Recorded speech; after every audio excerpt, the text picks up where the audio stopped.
सभी मेरे प्यारे बहन भाइयों को हाथ जोड़ के राम राम। मैथमेटिकल योगी चैनल पर आप सभी का स्वागत है। हरियाणा जीके की आज मैं बहुत ही अच्छी क्लास लेके आया हूं। राजा हर्षवर्धन यानी कि वर्धन वंश, पुष्यभूति वंश, जो कुरुक्षेत्र के महान राजा रहे हैं। यहां से HSSC कम से कम 3 से 4 क्वेश्चन पूछती है भाई। प्रत्येक परीक्षा में यहां से क्वेश्चन आता है, ऐसा कोई भी परीक्षा नहीं है जिसमें से क्वेश्चन ना आए। इसलिए मैं आज इस टॉपिक का पूर्ण रूप से निचोड़ करने वाला हूं। आज की क्लास आपने पूरी देख ली, मैं वादा करता हूं आपका कभी भी वर्धन वंश यानी कि पुष्यभूति वंश का कोई भी क्वेश्चन गलत नहीं होगा भाई। इसलिए क्लास को अंत से लास्ट तक देखना। और इससे पहले हमारे 5 टॉपिक कवर हो चुके हैं भाई। मैं टॉपिक वाइज हरियाणा जी के आपको करवा रहा हूं। मैं विश्वास दिलाता हूं आपको एग्जाम तक मैं आपको संपूर्ण टॉपिक वाइज हरियाणा जी के कंप्लीट करवा दूंगा। तो बिना किसी देरी के चलिए आज की क्लास को स्टार्ट करते हैं भाई। पुष्यभूति वंश या इसको ही कहा जाता है वर्धन वंश भी कहा जाता है भाई इसी को। इसका समय यानी पीरियड क्या था, काल छठी शताब्दी के अंत से 7वीं शताब्दी के मध्य तक। छठी शताब्दी के स्टार्ट से 7वीं शताब्दी के मध्य तक। कहां पर था भाई, इसका सेंटर कहां था, उद्य का केंद्र कहां था, श्रीकंठ जनपद। श्रीकंठ जनपद कहां पड़ता है भाई, वर्तमान में कुरुक्षेत्र में, और कुरुक्षेत्र है हरियाणा में, इसलिए हरियाणा से संबंधित हो गया भाई। हरियाणा जीके से संबंधित ही लेके चल रहा हूं मैं। श्रीकंठ जनपद में पुष्यभूति वंश का सेंटर था। इसका काल क्या था, 6वीं शताब्दी के अंत और 7वीं शताब्दी के मध्य तक था भाई। इसकी राजधानी क्या थी, थानेसर।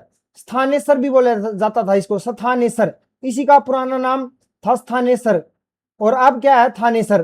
प्राचीन नाम क्या था, स्थानेश्वर। वंश के राजा का नाम क्या था भाई, पुष्यभूति। कौन सा राजा था यहाँ पर, राजा पुष्यभूति। कहां से जानकारी है भाई, जो भी जानकारी है वो बिल्कुल करेक्ट है।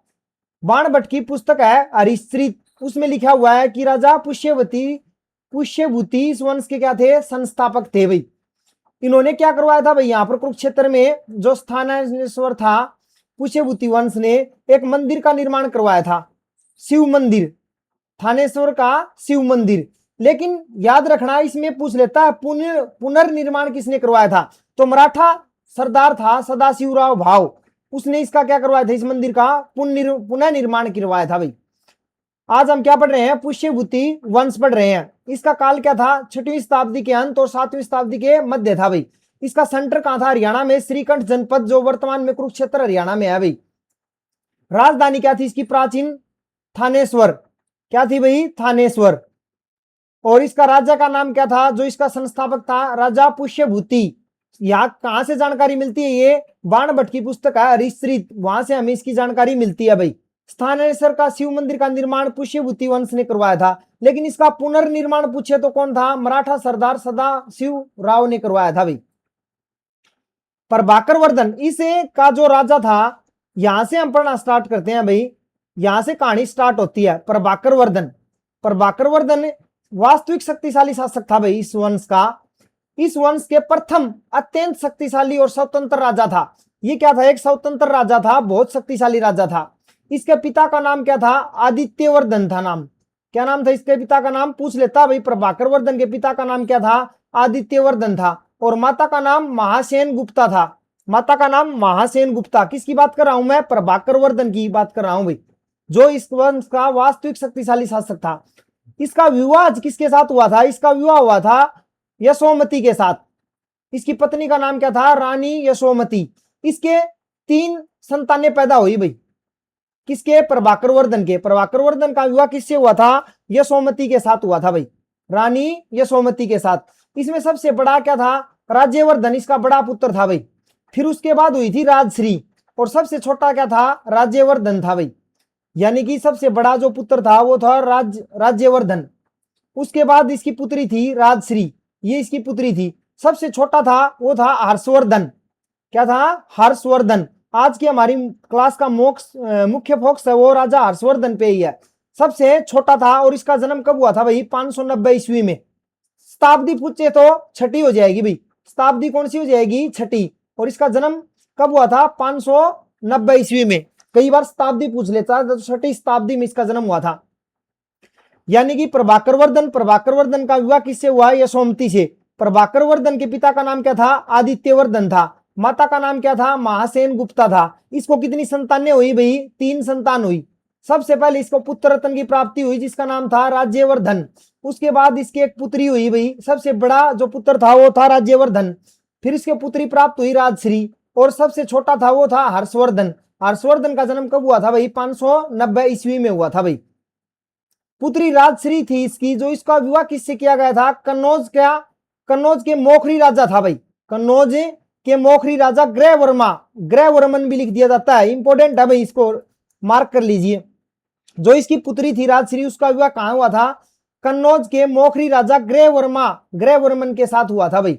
605 ईस्वी में प्रभाकर वर्धन की क्या हो जाती है भाई? मृत्यु हो जाती है। थानेश्वर विद्रोह को दबाता है ना, उस टाइम पर इसकी क्या हो जाती है भाई? मृत्यु हो जाती है। किसकी मृत्यु हो जाती है? प्रभाकर वर्धन की मृत्यु हो जाती है। और प्रभाकर वर्धन का विवाह किसके साथ हुआ था? राजा यशोमती के साथ हुआ था। उस टाइम पर क्या था भाई? जो उनकी रानियां थी राजा की, वो उसी के टाइम पर क्या हो जाती थी भाई? सती हो जाती थी। तो यशोमती भी क्या हो गई भाई? सती हो गई। यशोमती सती हो गई कब? 605 ईस्वी में, जब प्रभाकर वर्धन की मृत्यु हो गई, उस टाइम पर यशोमती भी इनके साथ क्या हो गई भाई? सती हो गई। तो अब ये 3 बचे भाई। और राजश्री का विवाह कर दिया गया था भाई। राजश्री का विवाह किसके साथ किया गया था? कन्नौज के मोखरी राजा ग्रहवर्मा या ग्रहवर्मन के साथ कर दिया गया था। तो सबसे बड़ा पुत्र अब कौन था? राज्यवर्धन था। तो राज्यवर्धन अब गद्दी पर बैठता है भाई। राज्यवर्धन गद्दी पर बैठता है, लेकिन उसको कुछ ही दिन होते हैं गद्दी पर बैठे हुए राज्यवर्धन को। तो उसको पता चलता है जो ये इसके जीजाजी हैं, यानी कि राजश्री के पति ग्रहवर्मा, इसकी हत्या हो जाती है। इसकी क्या हो जाती है भाई? हत्या।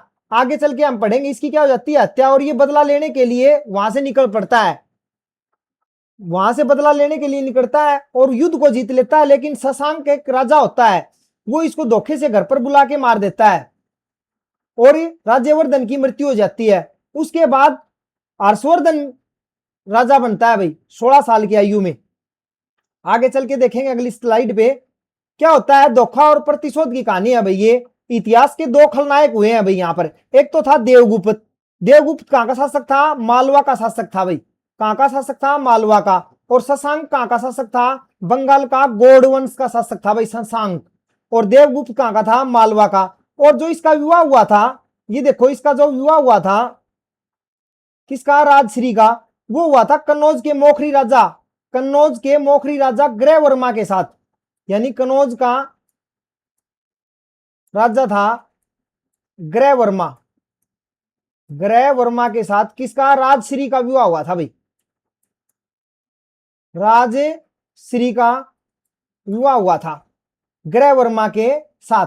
राजश्री किसकी पुत्री थी? प्रभाकर वर्धन की। ये 3 भाई बहन थे, राज्यवर्धन, राजश्री और हर्षवर्धन। किसके पुत्र हैं? प्रभाकर वर्धन के। इनकी मां का नाम क्या है? यशोमती। क्या नाम है भाई? यशोमती।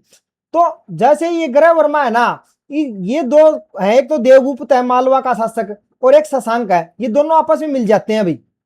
ये नीचे ही नीचे चाल चलते हैं। और जो देवगुप्त है ना, मालवा का शासक है, वो इसकी हत्या कर देता है। किसकी हत्या कर देता है? ग्रहवर्मा की हत्या कर देता है। और ग्रहवर्मा कौन है? राजश्री का पति है, यानी कि राज्यवर्धन जो बड़ा बेटा है प्रभाकर वर्धन का, उसका जीजाजी है। और इसकी हत्या कर देता है, यानी इसको मार देता है भाई। किसको? ग्रहवर्मा। कौन मार देता है? देवगुप्त। किसकी सहायता से मारता है? शशांक की सहायता से मारता है भाई वो। ये दोनों एक हो जाते हैं। जो मालवा का शासक होता है वो ग्रहवर्मा को मार देता है और इसकी बहन राजश्री को बंदी बना लेता है और जेल में डाल देता है भाई। ये खबर किसके पास पहुंचती है? राज्यवर्धन के पास पहुंचती है, जो अभी अभी पिता की मृत्यु हुई है, ताजा गद्दी पर बैठा है। वो ये बात सुन के वो निकल पड़ता है भाई। और उसके पास सेना बहुत बड़ी थी। वो क्या कर देता है? हमला कर देता है। किस पर? जो मालवा का शासक है ना देवगुप्त, इस पर हमला कर देता है और इसकी हत्या कर देता है। किसकी हत्या कर देता है? मालवा के शासक देवगुप्त की हत्या कर देता है भाई। देवगुप्त की हत्या कर देता है। कौन हत्या कर देता है भाई? इसकी प्रभाकर वर्धन। क्यों हत्या कर देता है? क्योंकि वो प्रतिशोध की भावना है कि उसके बहन है, उसका पति मार देता है। ये उसके बहन के पति को कौन मार देता है? देवगुप्त। और देवगुप्त की हत्या कौन कर देता है? राज्यवर्धन कर देता है। राज्यवर्धन कौन है? प्रभाकर वर्धन का बड़ा बेटा है भाई। प्रभाकर वर्धन का बड़ा बेटा है। लेकिन शशांक इस बीच में डर जाता है और वो धोखे से क्या करता है? राज्यवर्धन को बुला लेता है अपने घर पर। और घर पर ये बंगाल का गौड़ वंश का शासक है, ये शशांक वही है जिसने बोध गया में बोधि वृक्ष कटवा दिया था। ये वही है भाई जिसने बोधि वृक्ष को कटवा दिया था, बोधि वृक्ष कटवा दिया था इसने। कई बार एग्जाम में पूछ लेता है बोधि वृक्ष को किसने कटवाया, तो शशांक ने। ये बंगाल का गौड़ वंश का शासक था भाई। ये अपने घर पर बुला के उसको, किसको, राज्यवर्धन को, ऐसा बताते हैं कि राज्यवर्धन को ये कहता है कि मैं अपनी पुत्री की शादी करूंगा तुम्हारे साथ, ऐसा सुनने को मिलता है भाई। वहां पर धोखे बुला लेता है और घर पर जैसे ही बुलाता है उसको धोखे से उसकी हत्या कर देता है। कौन कर देता है उसकी हत्या? शशांक कर देता है। तो देवगुप्त ने कन्नौज के राजा था ना भाई, कन्नौज का राजा ग्रहवर्मा, ग्रहवर्मा किसका पति था? राज्यश्री का पति था और राज्यवर्धन का जीजा था। और प्रभाकर वर्धन की बेटी थी, कौन है? राज्यश्री, की हत्या की और राजश्री को बंदी बना लिया, यानी जेल में बंद कर दिया भाई। प्रभाकर वर्धन के बड़े बेटे राज्यवर्धन ने देवगुप्त को मार दिया। इसने बदले की भावना से, यानी बदला तो लेगा भी, इसकी बहन को विधवा बना दिया था। तो प्रभाकर वर्धन के बड़े बेटे, ये बड़ा बेटा था कौन? राज्यवर्धन। राज्यवर्धन ने किसकी हत्या कर दी? देवगुप्त की हत्या कर दी। देवगुप्त का मित्र कौन था भाई? शशांक। शशांक ने धोखे से बुलाकर 606 ईस्वी में, 606 ईस्वी में राज्यवर्धन की हत्या कर दी भाई, यानी राज्यवर्धन की हत्या कर दी। तो अब कौन बचा भाई? बहन थी, उसको तो जेल में घेर दिया और पिताजी पहले ही मृत्यु हो चुकी थी। अब बड़ा भाई था प्रभाकर वर्धन, उसकी शशांक ने हत्या कर दी। अब बचा कौन है? राज्यवर्धन, हर्षवर्धन। हर्षवर्धन की उस टाइम पर मात्र आयु 16 वर्ष की थी भाई, यानी बहुत छोटी आयु थी, क्योंकि 590 ईस्वी में तो इसका क्या हुआ था भाई? जन्म। बहुत बार पूछा है, शताब्दी पूछे तो छठी। 590 ईस्वी में इसका क्या हुआ था भाई? जन्म हुआ था। किसका? हर्षवर्धन का जन्म हुआ था। 16 साल की आयु में इसको गद्दी पर बैठना पड़ा भाई। देखो भाई ये एग्जाम पॉइंट से महत्वपूर्ण है। मैंने आपको बताया था ना, जो इसी दुष्ट राजा शशांक, ये जो शशांक था ना जिसने राज्यवर्धन की, शशांक ने राज्यवर्धन की धोखे से हत्या की थी, ने स्थित बोधि वृक्ष, गया, गया नामक स्थान बिहार में है, वहां पर बोधि वृक्ष था, उसको कटवा दिया था भाई। किसको कटवा दिया था? बोधि वृक्ष को कटवा दिया था। देखो ये कहानी क्या थी। राज्यवर्धन, राज्यवर्धन के 3 संतान थी भाई ना, प्रभाकर वर्धन के, किसके? प्रभाकर वर्धन के, प्रभाकर वर्धन के 3 संतान हुई, राज्यवर्धन, राजश्री और हर्षवर्धन। राजश्री का विवाह कहां हुआ था? कन्नौज के शासक ग्रहवर्मा के साथ हुआ था। और ग्रहवर्मा की हत्या किसने कर दी? मालवा का शासक था देवगुप्त, उसने किसके साथ मिलकर की? शशांक के साथ मिलकर किसकी हत्या कर दी? ग्रहवर्मा की हत्या कर दी। और जो इसकी बहन थी राजश्री, उसको बंदी बना लिया। इसकी मृत्यु का बदला लेने के लिए प्रभाकर वर्धन ने देवगुप्त को मार दिया, जो मालवा का शासक था। और शशांक ने धोखे से किसको मार दिया? राज्यवर्धन को मार दिया भाई। किसको मार दिया? राज्यवर्धन को मार दिया भाई। समझ में आया? धोखे से बुला के। और 606 ईस्वी में राज्यवर्धन की हत्या के बाद हर्षवर्धन को गद्दी संभालनी पड़ी भाई। अब देखो सम्राट हर्षवर्धन का स्वर्णिम काल, स्वर्ण काल है भाई ये 606 ईस्वी से 647 ईस्वी में, यानी 606 ईस्वी में तो ये गद्दी पर बैठा था भाई। इसका जन्म हुआ था 590 ईस्वी में। शताब्दी पूछे तो ये छठी शताब्दी और ये 7वीं शताब्दी है भाई। शताब्दी एक आगे बतानी है भाई आपको, यानी 590 में जन्म हुआ था, 606 में इसको गद्दी पर बैठना पड़ा भाई। मात्र कितनी उम्र में? 16 वर्ष की आयु में। कितनी आयु में भाई? 16 वर्ष की आयु में। यह है राजा हर्षवर्धन। और 647 ईस्वी में राजा हर्षवर्धन की क्या होगी भाई? मृत्यु हो गई भाई। राज्याभिषेक कब हुआ इसका? 606 ईस्वी में। मात्र 16 साल की आयु में राजा बने भाई। राजा बनते ही दुष्ट शशांक को हराया। शशांक कौन था भाई? इसके जो बड़े भाई थे ना राज्यवर्धन, उसकी इसने धोखे से हत्या की थी भाई। तो इसमें प्रतिशोध की भावना थी, तो ये सेना लेके निकल पड़ा भाई शशांक को। इसको राज्य में, रास्ते में इसको एक खबर मिली कि जो तुम्हारी बहन राजश्री है ना, वो विंध्याचल के जंगलों में चली गई है और वहां पर वो आत्महत्या करने वाली थी। तभी वो बहन को ढूंढता ढूंढता वहां पर उसने अपनी बहन को खोजा और बहन को लेके आया। देखो कितनी छोटी उम्र में अपनी बहन को लेके आया। इसको जो असम साइड के राजा थे भास्कर वर्धन, उसका साथ भी मिला था भाई। किसको? हर्षवर्धन को। पूछ लेता है ये बात। और इसकी बहन कहां चली गई थी? मालवा के जंगलों में चली गई थी वहां पर। वहां से वो अपनी बहन को लेके आया और शशांक के ऊपर इसने हमला किया है। शशांक तो इसका दुश्मन हो गया, क्योंकि इसके बड़े भाई की हत्या की थी भाई उसने धोखे से, राज्यवर्धन की। तो इसने शशांक को हरा दिया और शशांक की हत्या भी कर देता है ये। राजा बनते ही दुष्ट शशांक को हराया और बहन राजश्री की रक्षा की, यानी राजश्री को अपने साथ लेके आया भाई। वहां से पहले इसकी राजधानी थी हरियाणा का थानेसर। हरियाणा का थानेसर इसकी राजधानी थी। लेकिन वहां से इसने कन्नौज को राजधानी क्यों बनाया? क्योंकि जो कन्नौज था ना, वहां जो ग्रह वर्मा था, इसका जो जीजाजी राजश्री की मतलब पति, वहां खाली हो गया भाई कन्नौज। ये जो बेल्ट है ना, कन्नौज वाला बेल्ट, ये यूपी में पड़ता है और ये गंगा यमुना का बेल्ट है, बहुत उपजाऊ बेल्ट है भाई। यहां से कर बहुत आता था, बहुत उपजाऊ बेल्ट है। इसलिए इसने सोचा कि अपनी दूसरी राजधानी बनाऊं, वहां से मैं अपना राजपाट संभाल सकूं, क्योंकि वह बहन की मृत्यु के बाद ना, बहन के पति की मृत्यु के बाद ये स्थान खाली हो गया था भाई, दूसरे राजा इस पर कब्जा न करें। तो इसने अपनी दूसरी राजधानी कहां बनाया? कन्नौज, यूपी में है भाई, ये उत्तरी प्रदेश में है कन्नौज। क्या संबंध था कन्नौज से इसका? क्योंकि इसका जो राजश्री का पति था ना, ग्रह वर्मा, वो कन्नौज का, मालवा का शासक था भाई। इसको उपाधि भी मिली, किसकी उपाधि मिली थी भाई? इसको शिलादित्य की उपाधि मिली थी, इसलिए शिलादित्य भी कहा जाता है। किसको? हर्षवर्धन को भाई। हर्षवर्धन था जो हर 5 वर्ष में प्रयाग इलाहाबाद में मोक्ष परिषद, महामोक्ष परिषद, यानी इतना दान देता था। ये बताते हैं कि वहां हर 5 साल में यहाँ एक वो लगाता था दरबार, और अपने कपड़े तक दान दे देता था राजा हर्षवर्धन। जो मेला है ना भाई, जो मेला है कुंभ का मेला, ऐसा बताते क्या है, हरियाणा जी के में कई बार पूछ भी लेता है भाई, कुंभ का मेला राजा हर्षवर्धन ने स्टार्ट किया हुआ बताते हैं भाई। जो कुंभ मेला है ना, वो राजा हर्षवर्धन ने स्टार्ट किया था। वंश का अंत कब हुआ? 647 ईस्वी में, हर्ष की मृत्यु के बाद इस क्षेत्र पर गुज्जर प्रतिहार वंश का उदय हुआ। किसका उदय हो गया था भाई 647 के बाद? गुज्जर प्रतिहार वंश, हरियाणा में। हरियाणा जिक्के के मकसद से पढ़ रहे हैं भाई हम।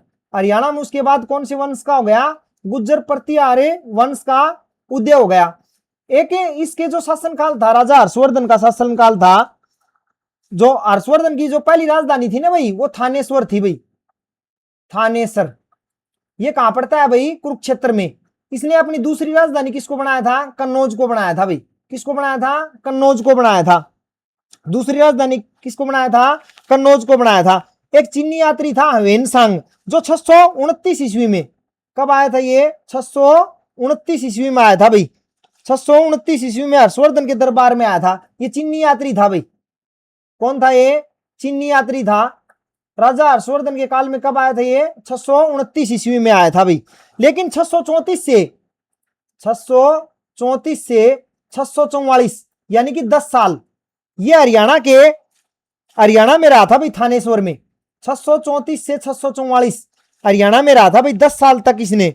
और जो हर्षवर्धन था, इसका दरबारी कवि कौन था? बाणभट्ट था भाई।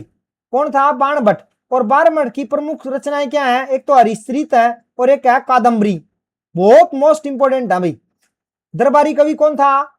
इसका बाणभट्ट था। और बाणभट्ट की प्रमुख रचनाएं क्या है? हरिश्रित और कादम्बरी है भाई। जो चिन्नी यात्री ह्वेनसांग था 629 ईस्वी में आया था, लेकिन हरियाणा थानेश्वर में इसका निवास कब था? 634 से 644, यानी कितने वर्ष हो गया भाई? 10 वर्ष तक। कितने वर्ष तक है? 10 वर्ष तक। उपाधियां क्या मिलती है इसको? यात्रियों का राजकुमार। ये देख थोड़ा सा मिसप्रिंट हुआ भाई, इसको बोलते हैं यात्रियों का राजकुमार और नीति का पंडित। मोस्ट इंपोर्टेंट है, एसएससी ने बहुत बार पूछा है भाई। यात्रियों का राजकुमार किसको कहा जाता है? जो चिन्नी यात्री था ना ह्वेनसांग, इसको यात्रियों का राजकुमार कहा जाता है। इसकी एक पुस्तक का नाम है, पता नहीं कितनी बार पूछ लिया भाई, सी यू की पुस्तक का नाम क्या है? सी यू की। किसकी पुस्तक है भाई ये चिन्नी यात्री ह्वेनसांग की पुस्तक है। किसके दरबार में आया था ये? राजा हर्षवर्धन के दरबार में आया था। कब आया था? 629 ईस्वी में। हरियाणा में कब से कब तक रहा? 634 से 644 ईस्वी तक। कितने वर्ष तक? यानी 10 वर्ष तक हरियाणा में रहा था। इसकी प्रसिद्ध पुस्तक कौन सी है? सी यू की। इसको क्या कहा जाता है? यात्रियों का राजकुमार कहा जाता है। किसको? ह्वेनसांग को यात्रियों का राजकुमार कहा जाता है, नीति का पंडित कहा जाता है। जो राजा हर्षवर्धन था ना भाई, ऐसा बताते हैं वो खुद भी मतलब नाटक लिखता था भाई, बहुत बढ़िया लेखक था। उसने कुछ एक रचनाएं की हैं। एक तो प्रियदर्शी का, मोस्ट इंपोर्टेंट है, रत्नावली और नागानंद। कौन कौन सी हैं? प्रियदर्शी का, रत्नावली, नागानंद। फिर से सुनो, राजा हर्षवर्धन की कौन कौन सी रचनाएं हैं? प्रियदर्शी का, रत्नावली, नागानंद। प्रियदर्शी का, रत्नावली, नागानंद। और जो इसका दरबारी कवि कौन था? बाणभट्ट। और बाणभट्ट की कौन कौन सी रचनाएं हैं? हरिश्रित और कादम्बरी। हरिश्रित एक ऐसी पुस्तक है जिसमें हमें पता चलता है कि जो ये काल था ना, ये पुष्यभूति राजा ने शुरू किया था। काल कहता हूं, ये जो वंश था, ये पुष्यभूति राजा ने। और चीनी यात्री अवेनसांग किसके शासनकाल में आया था भाई? राजा हर्षवर्धन के शासनकाल में आया था। कब आया था? 629 ईस्वी में। हरियाणा के थानेश्वर में कब से कब तक रहा था? 634 से 644। कितने साल भाई? 10 साल तक रहा था भाई। कितने साल तक है? 10 साल तक। इसको क्या कहा जाता है? यात्रियों का राजकुमार कहा जाता है, नीति का पंडित कहा जाता है। इसकी पुस्तक क्या है? सीयू की। क्या है इसकी पुस्तक? है सीयू की। राजा हर्षवर्धन का जन्म कब हुआ था? 590 ईस्वी में। गद्दी पर कब बैठा? 606 ईस्वी में। तब उम्र कितनी थी भाई? 16 वर्ष। और 647 में इसकी क्या हो जाती है? मृत्यु हो जाती है भाई। इसने अपनी दूसरी राजधानी कौन सी बनाई थी? कन्नौज को बनाया था। कन्नौज कहां था? यूपी में, जो गंगा यमुना का बेल्ट है ना, बहुत उपजाऊ क्षेत्र, वहां पर। इसको कौन सी उपाधि प्राप्त है भाई? शिलादित्य की उपाधि प्राप्त है भाई। और कुंभ का मेला की शुरुआत किसने करी थी भाई? राजा हर्षवर्धन ने की थी। कुंभ के मेले की शुरुआत किसने की थी? कुंभ के मेले की शुरुआत राजा हर्षवर्धन ने की थी। हर 5 साल में प्रयाग इलाहाबाद में महामोक्ष परिषद दान उत्सव का आयोजन करता था। और ये बताते हैं कि इतना दानवीर था कि अपने सारे जो धन कमाता है ना, लगान के रूप में सारा खर्च कर देता, अपने कपड़े भी दान में कर देता था भाई। ये शुरू में शैव धर्म को मानता था, लेकिन फिर ये बौद्ध धर्म को मानने लगा भाई। बौद्ध धर्म का अनुयायी था भाई। शशांक शैव धर्म को मानता था। शशांक भी शैव धर्म को मानता था भाई, ये बात ध्यान रखना। और ग्रहवर्मन मोखरी वंश का राजा था। कहां का था? मोखरी वंश का, ये बात भी याद रखना भाई। और शशांक कहां का राजा था? बंगाल का राजा था। और गौड़ वंश से क्या था भाई? संबंधित था भाई। गौड़ वंश से संबंधित था। और जो महाराजा हर्षवर्धन के बाद कौन आया भाई? गुज्जर प्रतिहार वंश आया भाई। हरियाणा में कौन सा वंश आया? गुज्जर प्रतिहार वंश आया भाई। और इसकी जानकारी कहां मिलती है भाई? वर्धन वंश की संपूर्ण जानकारी, बहुत इंपॉर्टेंट प्रश्न है कि जो हर्षवर्धन है, ये वर्धन वंश है, वर्धन वंश, इसकी संपूर्ण जानकारी कहां मिलती है? तो इसकी संपूर्ण जानकारी कहां मिलती है भाई? एओल अभिलेख में मिलती है। कौन से अभिलेख में मिलती है भाई? एओल अभिलेख में मिलती है। एओल अभिलेख में मिलती है भाई इसकी संपूर्ण जानकारी। और इसको बांसखेड़ा अभिलेख भी बोलते हैं। क्या बोलते हैं? बांसखेड़ा अभिलेख। ये यूपी में मिला था भाई, ध्यान रखना भाई इस बात का। अच्छा, राजा हर्षवर्धन का युद्ध हुआ था भाई नर्मदा नदी पर। नर्मदा नदी का ऐतिहासिक युद्ध बोलते हैं इसको। चालुक्य राजा था पुलकेशियन द्वितीय। कौन था? पुलकेशियन द्वितीय। इसने राजा हर्षवर्धन को हरा दिया था। ये युद्ध कब हुआ था? 634 से 635 ईस्वी में। किसका हुआ था? सम्राट हर्षवर्धन और किसके साथ हुआ था? चालुक्य राजा पुलकेशियन द्वितीय के बीच। चालुक्य राजा पुलकेशियन द्वितीय के बीच हुआ था। इसमें राजा हर्षवर्धन की हार हुई थी भाई। नर्मदा नदी के तट पर हुआ था भाई, इसलिए नर्मदा नदी का ऐतिहासिक युद्ध कहा जाता है इसको। इस भीषण युद्ध में हर्षवर्धन की क्या हुई थी भाई? पराजय हुई थी। इस युद्ध की जानकारी हमें कौन देता है? ए होल अभिलेख। ए होल अभिलेख देता है भाई। ए होल अभिलेख से इस युद्ध की जानकारी मिलती है। पूछ लेता है, बहुत बार पूछा भी अभी। ए होल अभिलेख के रचयिता पूछ लेता है भाई। रवि कीर्ति थे। कौन थे भाई? रवि कीर्ति। इसके लेखक कौन है? ए होल अभिलेख के रवि कीर्ति इसके लेखक हैं भाई। हर्षवर्धन का युद्ध एक नर्मदा नदी का ऐतिहासिक युद्ध किसके साथ हुआ था? राजा पुलकेशिन द्वितीय के साथ हुआ था। ये कब हुआ था? 634 से 635 ईस्वी में हुआ था। कौन सी नदी के तट पर हुआ था? नर्मदा नदी के तट पर हुआ था। इस भीषण युद्ध में हर्षवर्धन की क्या हुई थी भाई? पराजय हुई थी। इस युद्ध की जानकारी हमें कहां से मिलती है? एओल अभिलेख से मिलती है। एओल अभिलेख से मिलती है।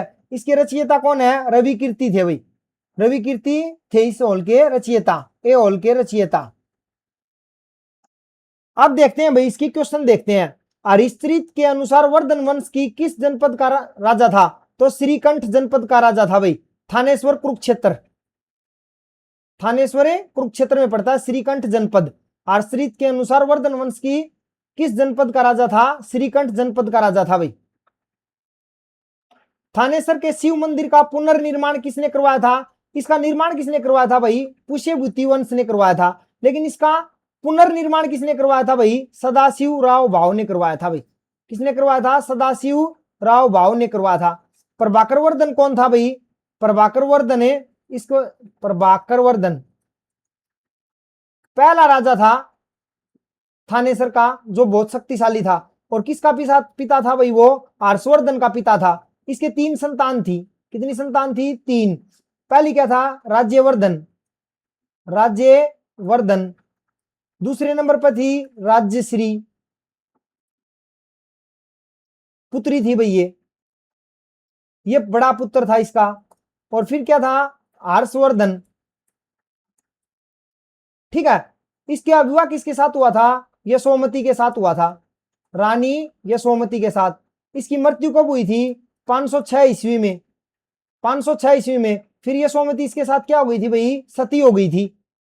ठीक है, फिर राजा कौन बनया, 500 राज्यवर्धन इसका क्या बनया, पुत्र था वो बनया भाई।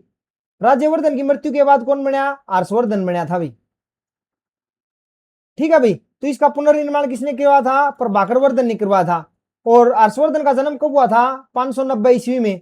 राज्य गद्दी पर कब बैठा ये, 506 ईस्वी में, जब इसकी आयु कितनी थी, 16 वर्ष थी। इसकी मृत्यु कब हुई, 647 ईस्वी में। नर्मदा नदी का ऐतिहासिक युद्ध कब लड़ा इसने, 634 से 635। अभी अभी पढ़ा था ना भाई हमने, 634 से 635 ईस्वी में। किसके साथ, पुलकेशिन द्वितीय के साथ।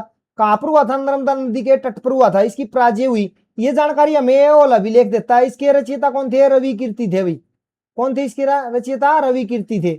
राजा प्रभाकर वर्धन की मृत्यु के बाद कौन सती हुई थी, तो रानी यशोमती हुई थी भाई, ये सती हो गई थी भाई। कन्नौज के मोखरी राजा गरे वर्मा की हत्या किसने की थी, किसने की थी भाई, देवगुप्त ने की थी। और इसका साथ किसने दिया था, शशांक ने दिया था। किसने दिया था, शशांक ने इसका साथ दिया था भाई। और हत्या किसने की थी, मालवा शासक देवगुप्त ने हत्या की थी। और इसकी हत्या किसने की, फिर राज्यवर्धन ने की भाई इसकी हत्या। और शशांक ने धोखे से किसकी हत्या कर दी थी, राज्यवर्धन की। और शशांक की हत्या हर्षवर्धन ने की फिर। और पुलकेशिन द्वितीय ने तो हर्षवर्धन को हराया था नर्मदा नदी के युद्ध में। कब हुआ था, 634 से 635 ईस्वी में, नर्मदा नदी के तट पर। इसकी जानकारी कहां से मिलती है, एओल अभिलेख में मिलती है। इसके रचयिता कौन है, कीर्ति। पवित्र बोधि वृक्ष को कटवाने वाला शासक कौन था, शशांक। कौन था भाई, शशांक, इसने कटवा दिया था भाई। देवगुप्त कौन था, देवगुप्त कौन था, मालवा का शासक था ये देवगुप्त, जिसने किसकी हत्या की थी, ग्रह वर्मा की, ग्रह वर्मा की हत्या की थी भाई इसने। ठीक है, सम्राट हर्षवर्धन किस वर्ष थानेसर की गद्दी पर बैठे थे भाई, 606 ईस्वी में। 590 ईस्वी में इसका क्या हुआ था, जन्म हुआ था भाई। 590 में इसका क्या हुआ था, जन्म। 647 में इसकी क्या हुई थी भाई, मृत्यु हुई थी। और 647 में इसकी क्या हुई थी, मृत्यु हुई थी भाई। चीनी यात्री ह्वेनसांग थानेसर में कुल कितने वर्ष तक रहा था भाई, 10 वर्ष तक रहा था। ये इसके दरबार में आया था 629 ईस्वी में। हरियाणा में कब से कब तक रहा था, 634 से 644 तक थानेश्वर में रहा था भाई, यानी 10 वर्ष तक रहा था। और इसके साल इसके दरबार में कब आया था, 629 ईस्वी में।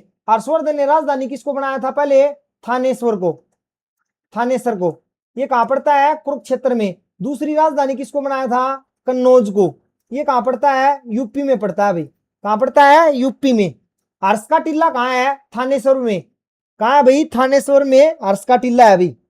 इसकी प्रसिद्ध पुस्तक क्या थी, सी यू की।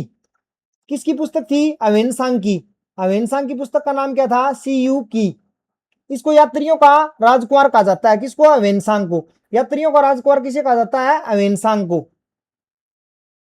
अवेनसांग द्वारा लिखित प्रसिद्ध पुस्तक का नाम क्या था, सी यू की। आ गया ना भाई, सी यू की। हर्षवर्धन के साम्राज्य में प्रांतों को क्या कहा जाता था, भुक्ति कहा जाता था भाई। हर्षवर्धन के साम्राज्य में प्रांतों को क्या कहा जाता था, भुक्ति कहा जाता था। सम्राट हर्षवर्धन को किस अन्य उपनाम से जाना जाता है, किस सम्राट हर्षवर्धन को किस अन्य उपनाम से जाना जाता है। शिलादित्य की उपाधि प्राप्त हुई थी भाई। किसकी उपाधि प्राप्त हुई थी, शिलादित्य की उपाधि प्राप्त हुई थी। जो हमारी पिछली हरियाणा जीके की क्लास थी उसमें मैंने एक प्रश्न पूछा था कि हरियाणा में महिला थानों की शुरुआत हुई थी वो कौन से त्योहार पर हुई थी, तो उसका सही आंसर था रक्षाबंधन पर, रक्षाबंधन पर हुई थी। और उसका सही जवाब दिया है भाई साहिल दहिया ने, साहिल दहिया ने, साहिल दहिया ने इसका सही जवाब दिया भाई। साहिल दहिया ने सबसे पहले, वैसे सही जवाब तो बहुत सारों ने दिए हैं लेकिन जो सबसे पहले जवाब दिया है वो दिया है साहिल ने, साहिल दहिया ने। इनमें से कौन सा नाटक हर्षवर्धन द्वारा नहीं लिखा गया? तो हर्षवर्धन ने 3 लिखे थे भाई, प्रियदर्शिका, रत्नावली और नागानंद। कौन सा नहीं लिखा भाई? कादम्बरी। कौन सा नहीं लिखा? कादम्बरी।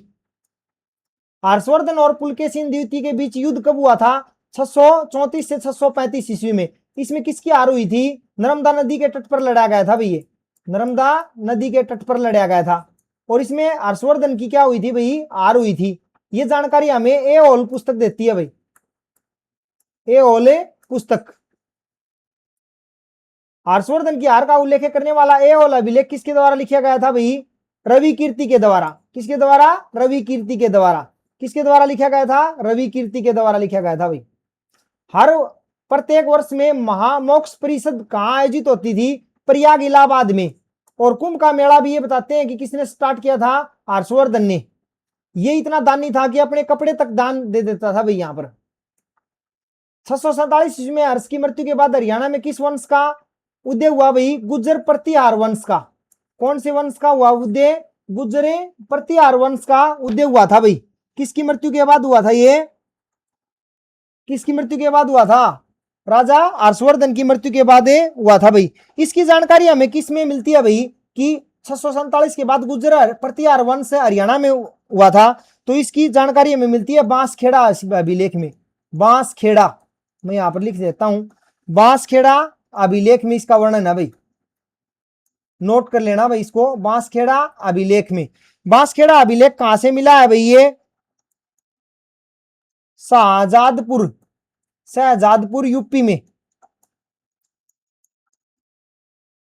कौन से अभिलेख में मिलती है कि 647 के बाद हरियाणा में कौन से वंश का उदय हुआ? गुर्जर प्रतिहार वंश का। कहां मिलती है इसकी जानकारी? बांसखेड़ा अभिलेख में। किसमें मिलती है? बांसखेड़ा अभिलेख में मिलती है भाई।